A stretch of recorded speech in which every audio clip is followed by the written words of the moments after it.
అందరికీ నమస్తే. జూన్ 2 తెలంగాణ రాష్ట్ర అవతరణ దినోత్సవం.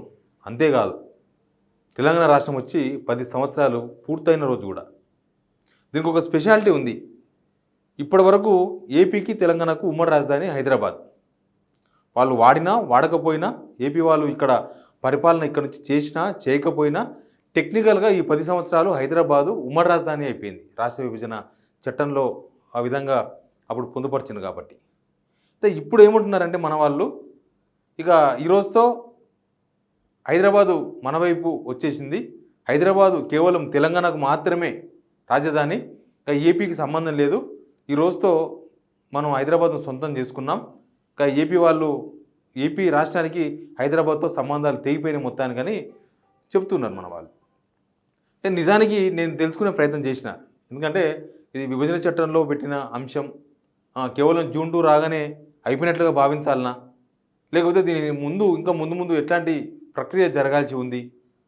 మనం జూన్ 2 వచ్చింది కాబట్టి 10 సంవత్సరాలు అయిపోయింది కాబట్టి ఇక అయిపోయినట్టేనా అని తెలుసుకునే ప్రయత్నం చేస్తే చాలా విషయాలు తెలిసినాయి.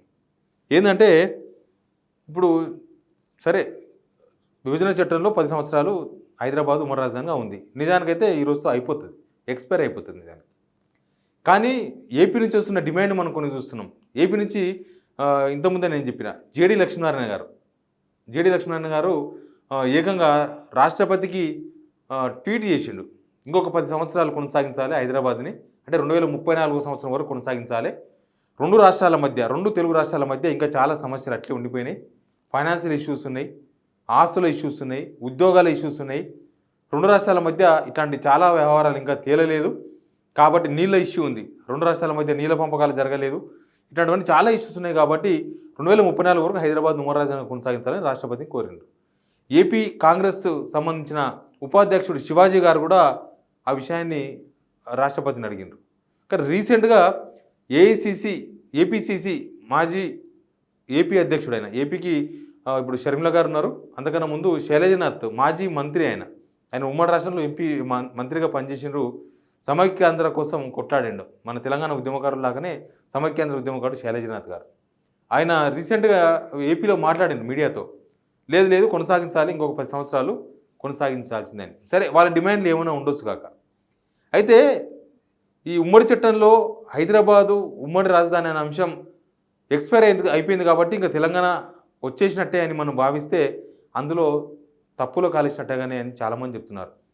ఎందుకంటే రేపు జూన్ 4న రిజల్ట్ రాబోతుంది లోక్సభ ఎలక్షన్. సెంట్రల్లో కొత్త గవర్నమెంట్ వస్తుంది. కొత్త గవర్నమెంట్ అంటే మళ్ళీ బీజేపీ మూడోసారి రావడమా, ఎన్డీఏ గవర్నమెంటే రావడమా, కొత్త గవర్నమెంట్ ఎవరిదైనా సరే, లేకపోతే ఇండియా టీం రావడమా, ఎవరిదో ఒక టీం. ఈ రెండు టీంలు కాకుండా ఇంకొక మూడో టీం, ఆ పార్టీ ఈ పార్టీ కాకుండా మూడో టీం కూడా వస్తుందా? ఇట్లాంటి చర్చలు చాలా ఉన్నాయి. సరే, ఎవరైనా రావచ్చు. కేంద్రంలో ఎవరెవరు అధికారంలోకి వస్తారు జూన్ 4 వచ్చిన తర్వాత, అప్పుడు దీని విషయం మీద పూర్తిగా క్లారిటీ వచ్చే అవకాశం ఉంది. ఎందుకంటే ఒకవేళ హైదరాబాద్ను ఉమ్మడి రాజధానిగా కొనసాగించాలంటే ముందు ఆర్డినెన్స్ ఇవ్వాలి. ఆర్డినెన్స్ నుంచి నెక్స్ట్ పార్లమెంట్ సమావేశాలు ఉంటాయి. July 1st week or 2nd week పూర్తి స్థాయి బడ్జెట్ సమావేశాలు ఉంటాయి, కేంద్ర బడ్జెట్ సమావేశాలు. కాబట్టి అంతలోపే ఆర్డినెన్స్ ఇవ్వాల్సి వస్తుంది. ఆర్డినెన్స్ ఏంటంటే మళ్ళీ ఈ రెండు రాష్ట్రాలకు, తెలంగాణకు ఆంధ్రప్రదేశ్కు హైదరాబాద్ను ఉమ్మడి రాజధానిగా కొనసాగిస్తూ కేంద్రం నిర్ణయం తీసుకోవాలి. కేంద్రం నిర్ణయం తీసుకొని ఆర్డినెన్స్ ఇవ్వాలి. ఆర్డినెన్స్ ఇచ్చిన తర్వాత పార్లమెంట్లో చట్టం చేయాలి.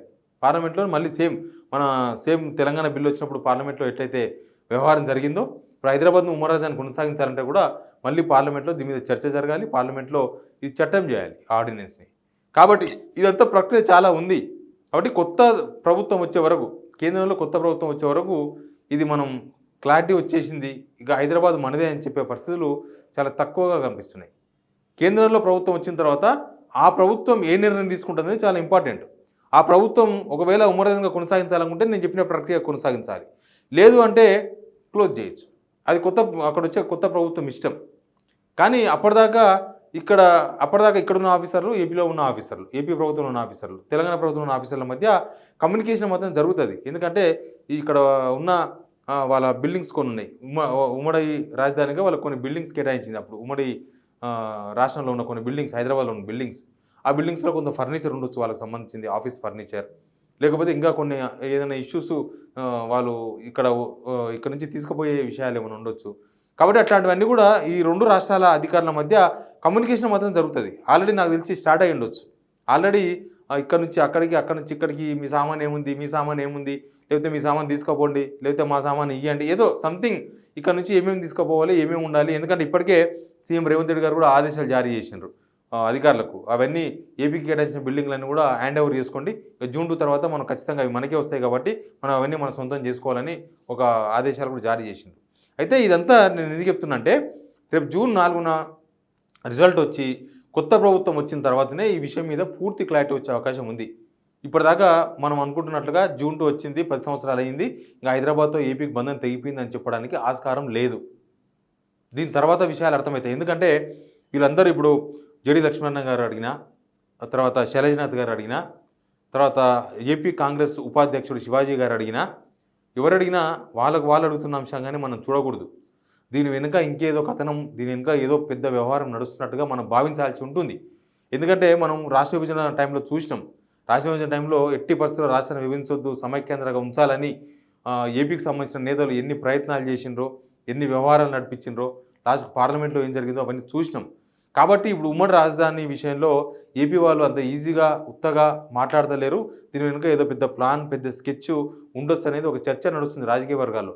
కాబట్టి ఇక్కడ తెలంగాణ ప్రభుత్వం కూడా అలర్ట్గా ఉండాల్సిన అవసరం, ఆవశ్యకత ఉంది. రేపు కేంద్ర ప్రభుత్వంలో ఎవరు వస్తారో తెలియదు. ఎవరొచ్చినా వాళ్ళ మీద ప్రెషర్ పెట్టాల్సి వస్తుంది. ఇక్కడ తెలంగాణ ప్రభుత్వం ప్రెషర్ పెట్టి హైదరాబాద్ మళ్ళీ ఉమ్మడి రాజధానిగా కొనసాగకుండా, హైదరాబాదు కేవలం తెలంగాణకు మాత్రమే మన ఆస్తిగానే, తెలంగాణ ఆస్తిగానే ఉండేటట్లు కొంత ప్రభుత్వం చొరవ చూపాల్సిన బాధ్యత అయితే ఇక్కడ ప్రభుత్వానికి ఉంటుంది. అందుకే చెప్తున్నా, కేవలం మాటలు చెప్పినట్టుగా కొందరు నేతలు మాట్లాడుతున్నట్టుగా ఇక హైదరాబాద్తో ఏపీ రిలేషన్స్ ఖతమైపోయినాయి, ఇక హైదరాబాద్ మనదే అని చెప్పుకోవడానికి ఆస్కారాలు లేదు ఇప్పుడే. కాబట్టి దీనికి ఇంకా కొన్ని జాగ్రత్తలు తీసుకోవాల్సిన బాధ్యత, అవసరం ఉన్నట్టుగా నేను గుర్తు చేస్తున్నాను. Please subscribe signal TV.